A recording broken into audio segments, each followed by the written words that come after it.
এই পৃথিবীতে লক্ষ কোটি মানুষ ছিল, কিন্তু কেন আল্লাহ তাআলা একজনকেই বেছে নিলেন তার বিধান মানুষের কাছে তুলে ধরার জন্য?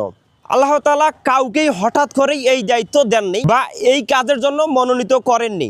তিনি এমন একজনকে নির্বাচিত করেছেন যার হৃদয় ছিল সবচেয়ে পবিত্র, চিন্তা ছিল সবচেয়ে গভীর, আর চরিত্র ছিল সবচেয়ে উঁচু।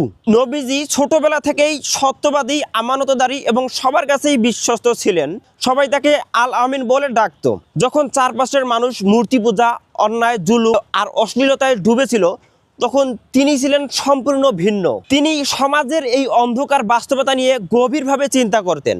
তার চিন্তার পরিচ্ছন্নতা, পরিপক্কতা, উদ্দেশ্য ও লক্ষ্যের পবিত্রতা পূর্ণ মাত্রায় ছিল। দীর্ঘ সময়ের নীরবতায় তিনি সত্য ও ন্যায়ের পক্ষে আল্লাহ তাআলার সাহায্য পেতেন। পরিচ্ছন্ন, মার্জিত, সুন্দর বুদ্ধি, উন্নত স্বভাব ও দৃষ্টিভঙ্গি নিয়ে তিনি মানুষের জীবন সম্পর্কে, বিশেষত জীবনের বিভিন্ন সমস্যা সম্পর্কে গভীরভাবে চিন্তা করতেন। এই ভাবনায় মানুষকে যে সমস্ত পঙ্কিলতায় নিমজ্জিত দেখতেন, এতে তার মন ঘৃণায় ভরে উঠত।